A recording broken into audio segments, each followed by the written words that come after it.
Bonjour et bienvenue dans ce nouvel épisode Partir en vacances avec. Cette fois-ci, on part en vacances en Nissan Ariya.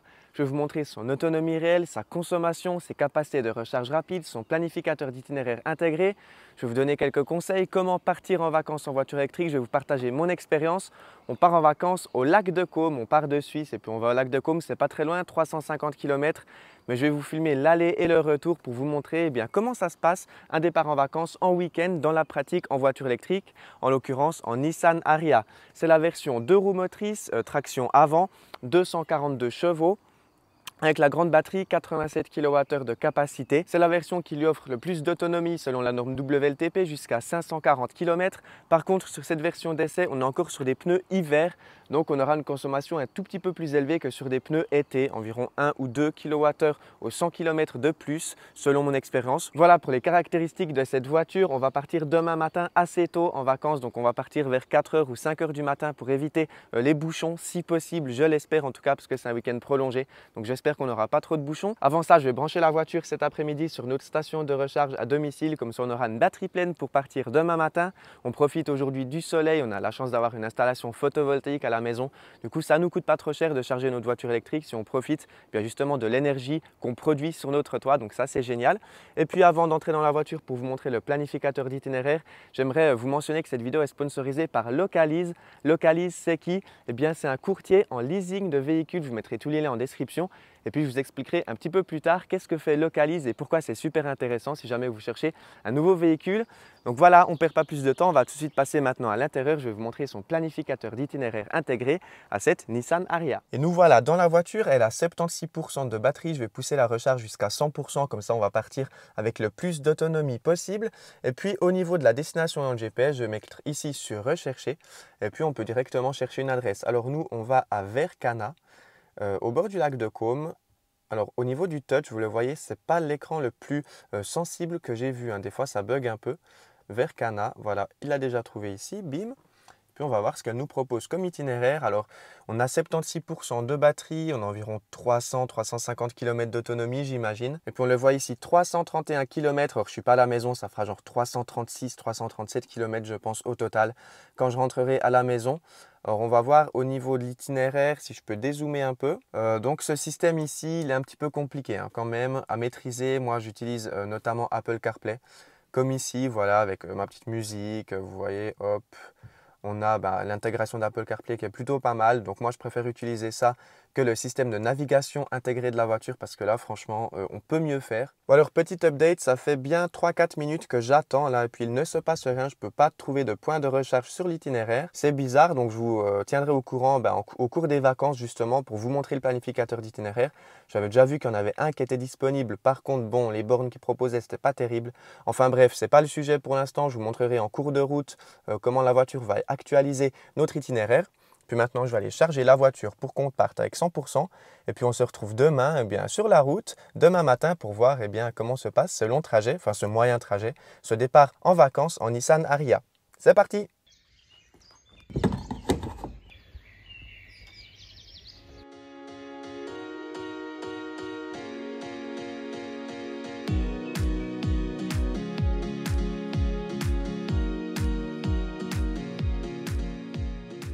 Et voilà, rebonjour, on est le lendemain, on a fait pas mal de route ce matin, plus de 4 heures de route, on est passé par le col du Gothard, c'était très joli d'ailleurs. On est parti ce matin assez tôt, à 5h moins le quart il me semble.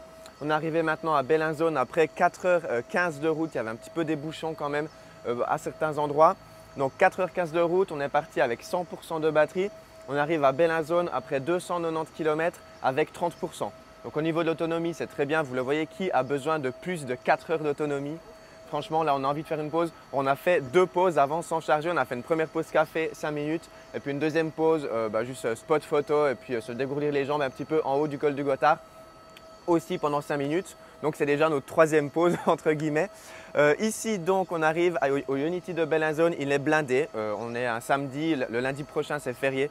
Donc, c'est une journée de grand départ en week-end ou en vacances en direction de l'Italie. Donc là, il y a 6 bornes Unity. Elles sont les 6 blindées. Alors, je suis arrivé, j'ai eu de la chance. On a attendu 15 secondes. Il y a droit à une voiture qui partait. Donc, c'est tout bénef.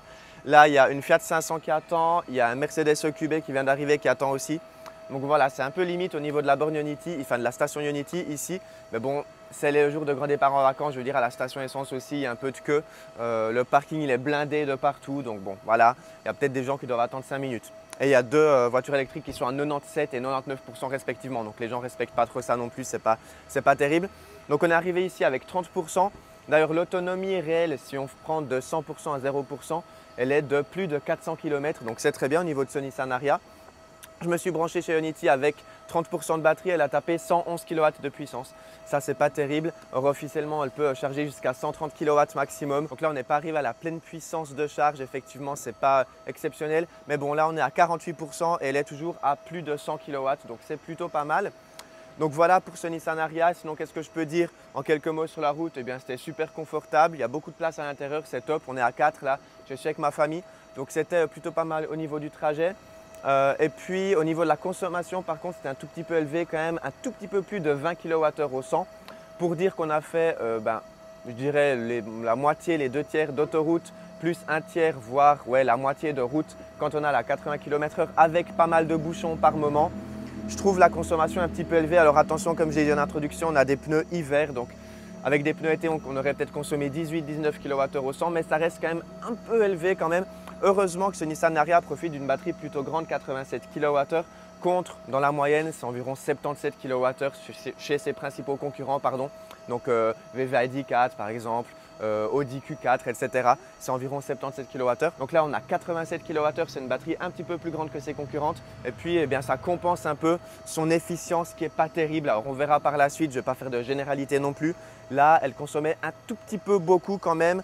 Dans d'autres véhicules, on serait plutôt à 16, 17 sur un type de trajet comme ça, je dirais. Là, on aurait été à 18 avec des pneus été. On est à 20 là avec les pneus hiver. Donc voilà, ce n'est pas sensationnel niveau efficience. Par contre, niveau autonomie, c'est pas mal, plus de 400 km. On n'a pas forcément besoin de plus ici. En Suisse, en tout cas, après, si on est sur route italienne à 130-140, là, bien évidemment, l'autonomie, elle va descendre un petit peu plus. C'est logique, mais on sera en tout cas à plus de 300 km, je pense, grâce à sa batterie assez grande. Donc voilà au niveau de la recharge maintenant. On va aller se prendre un petit café et puis on verra au niveau de la fin de la recharge. Là, en 11 minutes, elle a récupéré 20 kWh. Donc en 11 minutes, on récupère 100 km d'autonomie en cycle mixte. Voilà, je viens de finir ma petite pause. J'ai fait une pause d'un quart d'heure environ à l'intérieur pour aller me chercher un café. Il y avait bien du monde, il y avait la queue pour se prendre un petit café. Et puis j'ai pris aussi un quart d'heure environ pour faire quelques plans de la voiture à l'extérieur, les plans que vous voyez pendant que je parle là en ce moment. Donc là, on est revenu à la voiture. Ça fait donc 32 minutes qu'elle recharge et puis elle est à 88%. Donc ça, c'est très bien. À 88%, elle charge toujours à 65 kW de puissance. Donc là encore, c'est très correct. Franchement, c'est plutôt une bonne surprise, ce Nissan Ariya. Donc le 30 à 80% a duré moins de 30 minutes, bien moins de 30 minutes, je dirais plutôt 25-27 minutes. Donc là, c'est très correct pour dire la taille de la batterie aussi. Donc là, à 89%, toujours 55 kW de puissance, 50 kWh délivrés en 33 minutes. Donc en 33 minutes, on gagne 250 km d'autonomie environ. Donc c'est très bien pour la recharge de ce Nissan Ariya. Et puis j'ai oublié de vous parler avant du planificateur d'itinéraire intégré. Donc on l'a vu hier, ça n'a pas marché. Par contre, hier soir, juste avant d'aller au lit, j'ai réessayé de planifier l'itinéraire dans la voiture. Elle m'a quand même trouvé une borne sur le chemin. Par contre, elle me faisait arrêter sur une station où il n'y avait que 2 prises CCS. Et puis bon, on est un samedi de grand départ en week-end. Une station où il n'y a que 2 prises, moi je trouve ça un peu limite. Déjà ici, il y a 6 prises et puis avant c'était blindé. Donc là, bon, il y a encore 2 places de libre. Mais avant c'était blindé. Donc aux endroits où il y a 2 prises, moi j'y vais pas vraiment. En tout cas, surtout quand on part en vacances comme ça, lors d'un week-end, un samedi, ça peut être vite rempli. Donc bon, pas fameux le planificateur d'itinéraire, on ne peut pas mettre de filtre non plus apparemment. Donc j'ai utilisé Google Maps, j'ai utilisé Apple CarPlay dans la voiture. Mais voilà, très bonne surprise ce Nissan Ariya au niveau de la recharge. On se retrouve un petit peu plus tard peut-être pour vous parler de ce Nissan Ariya en conditions de vacances. Allez, à plus! Et voilà, on vient d'arriver à notre hébergement avec 70% de batterie, donc on a utilisé 27% de batterie cet après-midi. On est monté sur un point de vue, donc c'est vrai que ça a pris un peu de la batterie de monter à plus de 1000 mètres d'altitude, je crois. Enfin bon, bref, on a encore 70% de batterie, environ 300 km d'autonomie réelle. Ça suffira pour notre week-end. Malheureusement, notre hébergement, on ne peut pas recharger la voiture pendant la nuit. J'ai demandé, j'ai un peu insisté, on ne peut pas, ma foi. Ils ont pourtant des prises dans le garage, mais j'ai l'interdiction formelle de me brancher. Pourtant, j'ai un Juice Booster avec une application dédiée. Je peux voir combien de kilowattheures j'ai consommé. Et puis, bien évidemment, je pourrais payer le prix au kilowattheure, même un peu plus. Ça ne me dérangerait pas, mais j'ai une interdiction formelle. Donc, c'est comme ça. Ma foi, tant pis, on fera avec. 70% de batterie, ça suffira amplement pour le week-end. Et puis, bien sûr, dans 2 jours, on devra repartir. Donc là, on devra s'arrêter un petit peu plus tôt que normalement sur le chemin pour pouvoir recharger ce Nissan Ariya. Et d'ailleurs, je profite de ce magnifique cadre à côté du lac de Caume pour vous présenter le partenaire de cette vidéo, Localise. Localise, en quelques mots, c'est une société qui vous aide à trouver un contrat adapté de location longue durée pour un véhicule. Vous pouvez les contacter par téléphone, par email. Vous pouvez dire par exemple, j'aimerais un Nissan Ariya. Est-ce que vous avez un bon plan pour moi à me proposer? Ou bien vous pouvez aussi les contacter et dire, voilà, je cherche un SUV électrique avec 5 places, un grand coffre. J'ai un budget de 500 € par mois. Est-ce que vous avez des bons plans en ce moment à me proposer? Et ils vont regarder sur le marché, comparer les offres et puis vous trouver un bon tarif en location longue durée pour la location justement d'un véhicule. Localise, en quelques mots, c'est une société française qui a 10 ans d'expérience et plus de 3000 clients qui ont été conseillés pour la location de leur nouveau véhicule. Localise a aussi développé une application qui facilite la restitution du véhicule à la fin du contrat de location longue durée. Donc voilà, merci beaucoup à Localise de soutenir la chaîne. Si jamais vous êtes à la recherche d'un nouveau véhicule très prochainement ou même dans les prochains mois, n'hésitez pas à prendre contact avec eux. Je vous mets tous les liens en description. Vous pouvez les contacter par mail, par téléphone et puis ils se feront un plaisir de vous conseiller au mieux pour la location de votre prochain véhicule. Et puis c'est parti, on va profiter des vacances maintenant et puis on se retrouve dans 2 jours pour un petit débrief, comment ça s'est passé pendant ces 2 jours et puis pour le trajet du retour. C'est parti! Donc voilà, après 2 jours de vacances, on repart maintenant. On a 65% de batterie, donc on voit là, c'était important de charger jusqu'à 90-95% chez Ionity à Bellinzone avant d'arriver, parce que là, on n'a pas pu charger ici à l'hébergement. Et puis aujourd'hui, on va passer par les montagnes et j'ai vu dans la région du lac de Caume, il y a vraiment très peu de bornes de recharge rapide. Donc heureusement qu'on a pas mal de batterie. Là, on a bien de la marche pour passer le col du Splugen qui est à 2100 mètres d'altitude, donc il faudra pas mal d'énergie pour monter là-haut. Après, heureusement qu'on pourra utiliser la régénération en redescendant. Allez, c'est parti!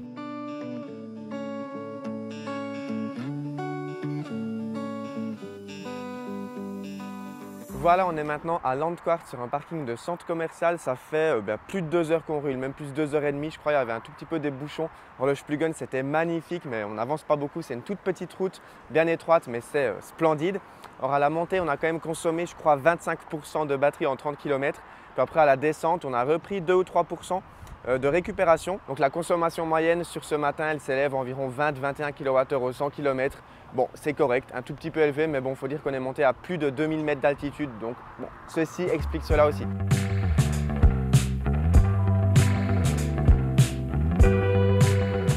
Et voilà, je viens de brancher la voiture chez Ionity. Au niveau de la puissance, 116 kW à 28% de batterie. Alors bon, c'est pas exceptionnel au niveau de la puissance de recharge. Par contre, on l'a vu à Bellinzone il y a 2 jours, la courbe de recharge était très bonne. Donc bon, on verra ce que ça donne aujourd'hui. Pour l'instant, c'est plutôt prometteur, 116 kW. 29% de batterie, de toute façon on n'est pas trop pressé, on va aller manger un petit truc. Maintenant il est déjà bientôt 3 heures, mais bon on n'a encore pas mangé. Du coup on va aller manger un petit truc là au marché, c'est sur une aire d'autoroute, c'est pas mal. Par contre avant d'aller prendre mon petit sandwich, petit coup de gueule sur les stations Ionity, j'ai quand même pris 4-5 minutes pour réussir à me brancher. Je m'explique, je vous montre juste la localisation des lieux. Lui là, il a utilisé 3 bornes pour réussir à se brancher parce que des bornes étaient hors service apparemment. En fait ce chargeur là, l'application me dit qu'il est occupé, puis pourtant on dirait qu'il est occupé en fait. Vous le voyez au niveau des lumières, c'est violet, on dirait comme si quelqu'un charge. Mais là apparemment il est disponible, mais l'application Ionity me dit qu'il est occupé. Et puis celui-là, il était occupé, je crois, et l'application me disait qu'il était disponible. Enfin bon bref, trop bizarre. Du coup, j'ai dû attendre que la personne du chargeur numéro 4 finisse de charger pour pouvoir me brancher là. C'était le seul chargeur de disponible. Alors là, entre-temps, le chargeur 2, maintenant, il est libre aussi, quelqu'un vient de partir. Le chargeur 1 est hors service. De plus en plus, je me dis que Ionity, c'est vraiment pas cool au niveau de la recharge. Alors, bon, on est super bien placé, le panorama est magnifique. Mais par contre, au niveau de l'expérience de recharge, c'est pas terrible. Et voilà, la voiture a 99% de batterie, juste le temps de manger, elle s'est remplie à pratiquement 100%. La charge de 28 à 99%, elle a duré 43 minutes, c'est très correct. Alors maintenant, sur la station Ionity, il y a 2 voire 3 places de libre à chaque fois. Donc bon, ça s'est un peu calmé. On est un jour de retour de vacances, on est le lundi de Pentecôte. Donc bon, c'est normal qu'il y ait un peu du monde. J'ai bien fait attention de gêner personne. J'ai laissé brancher la voiture jusqu'à 99%. Mais bon, on mangeait sur la terrasse juste à côté. S'il y avait eu beaucoup de monde, j'aurais débranché la voiture parce que j'avais pas besoin d'autant de batterie pour rentrer chez moi. On a encore 240 km, je crois. Donc voilà, on se retrouve à la maison pour un dernier petit débrief au niveau de l'autonomie, de la consommation et des tarifs de recharge de ce Nissan Ariya sur long trajet. Avant de vous parler des consommations moyennes et puis de mon ressenti sur l'aspect électrique de cette voiture, un petit mot sur la conduite semi-autonome, j'en ai pas parlé encore dans cette vidéo. Et puis, alors ça fonctionne bien, je dois dire, c'est quand même un système qui nous permet de nous reposer un peu, entre guillemets, ça nous assiste dans la conduite. Donc la voiture va accélérer et freiner toute seule en se calant sur le véhicule de devant. Quand on met le clignotant, la voiture va accélérer gentiment pour dépasser, donc ça c'est très bien, c'est un régulateur de vitesse dynamique. Ça j'aime bien, toutes les marques ne proposent pas un régulateur de vitesse aussi dynamique que ça quand on met le clignotant pour dépasser. Et puis au niveau du maintien dans la voie, la voiture elle va suivre la ligne, elle va suivre les voies. Par contre, 2-3 fois, la voiture a fait des plutôt grossières erreurs quand même. Donc ce système, c'est quand même une aide à la conduite, ce n'est pas une conduite semi-autonome, loin de là. Il faut quand même toujours garder les mains sur le volant, vraiment j'insiste là-dessus parce que là, 2-3 fois, la voiture, elle donne des petits coups de volant, comme ça on ne sait pas trop pourquoi. Alors elle ne va pas nous mettre non plus dans la rambarde, mais quand même, des fois la voiture, elle n'est pas trop sûre d'elle quand il y a des virages un petit peu plus prononcés. Donc son système de conduite autonome, il fonctionne plutôt bien, mais avec réserve quand même, il faut quand même garder les mains sur le volant, bien entendu. Voilà, sinon au niveau du confort, c'était vraiment remarquable. Les sièges, déjà ils sont super beaux, mais en plus ils sont super confortables. Aujourd'hui, il faisait 25-26 degrés. Les sièges ventilés, ça aide quand même vraiment, ça c'est cool. Au niveau du confort, vraiment l'accoudoir ici, en plus il est coulissant, c'est vraiment super. La position de conduite est plutôt pas mal, sauf l'accoudoir ici, il est un petit peu trop bas. Mais je mets mon coude ici en haut, puis ça va. Voilà, avec réserve quand même, je ne suis pas ultra bien parce que là c'est un peu dur, mais ça va quand même, ça ne m'a pas dérangé non plus sur ce long trajet. Le volant est pas mal, la visibilité est top. À l'arrière aussi avec ce rétroviseur caméra, c'est plutôt pas mal. Donc voilà, à la conduite, c'est quand même une voiture super agréable. Et puis au niveau de l'autonomie, j'étais plutôt surpris quand même. Heureusement qu'on a une assez grande batterie, 87 kWh. La consommation était un peu élevée quand même, 20,2 kWh au 100 km sur tout ce trajet, 773,5 km au total. On n'a pas eu une vitesse moyenne assez élevée, 62 km/h, c'est assez bas quand même. Donc la consommation, elle me paraît un peu élevée. Alors attention, on a des roues hiver, donc en pneus été, je pense qu'on aurait eu plutôt 18 kWh au 100, ce qui reste un peu élevé quand même. Heureusement qu'on a cette grande batterie qui compense un peu ce manque d'efficience. Donc cette batterie elle aide quand même bien et puis on l'a vu au niveau de la recharge, c'était pas mal, le 30 à 80% a duré 25 minutes en gros les deux fois, donc c'était très bien, très satisfaisant. Les deux fois qu'on a rechargé, on a fait une pause plus longue que ce que la voiture avait besoin pour recharger, donc ça ne nous a posé aucun problème. Le réseau de borne aussi était plutôt pas mal. Si on avait pu charger à destination, ça aurait été encore plus confortable, mais bon, dans l'ensemble on l'a vu, ça ne nous a pas du tout posé de problème. Donc voilà, et au niveau des coûts des trajets, on a fait deux recharges, une fois 56 kWh de récupéré, une fois 60 kWh de récupéré. Chez Ionity, sans abonnement, le tarif Ionity sans abonnement est à 69 centimes d'euros du kilowattheure, ce qui nous a fait environ 80 € de recharge. Alors on aurait pu trouver moins cher, j'aurais pu m'arrêter sur des autres stations de recharge. Par contre, bon, je sais que Ionity c'est assez fiable, bon, on l'a vu aujourd'hui, c'était pas terrible, mais j'étais sûr que chez Ionity, il y aurait à peu près de la place. Bon, on l'a vu, c'était quand même bien blindé. C'était un week-end de départ en vacances et de retour en vacances. Mais bon, là, je me suis arrêté chez Ionity. C'est vrai que c'est un coût assez élevé. 80 € quand même pour ce trajet de 773 km. C'est vrai que c'est assez élevé. Et puis, je dois prendre encore la recharge à la maison qu'on va faire aujourd'hui ou demain. Là, on arrive à 44% de batterie. Je devrais remonter jusqu'à 100% pour calculer vraiment le coût final. Là, recharger 60% d'une batterie comme ça à la maison, ça me revient environ 13 €. Donc voilà, d'ailleurs, en parlant de Wallbox à domicile, si jamais vous voulez demander des offres pour en installer une chez vous, je vous mets un lien en description. Vous remplissez un petit formulaire, ça dure 2 minutes et puis vous pouvez obtenir jusqu'à 3 devis totalement gratuitement pour installer une borne de recharge à domicile. Donc voilà, c'est un petit bon plan que je vous transmets.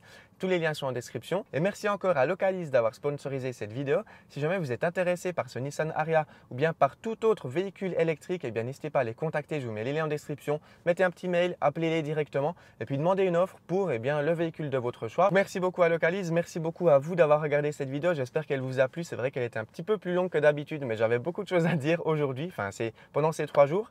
Et puis voilà, moi je vous souhaite tout le meilleur. Je vous souhaite une très bonne route et puis prenez soin de vous. À très bientôt. Ciao tout le monde.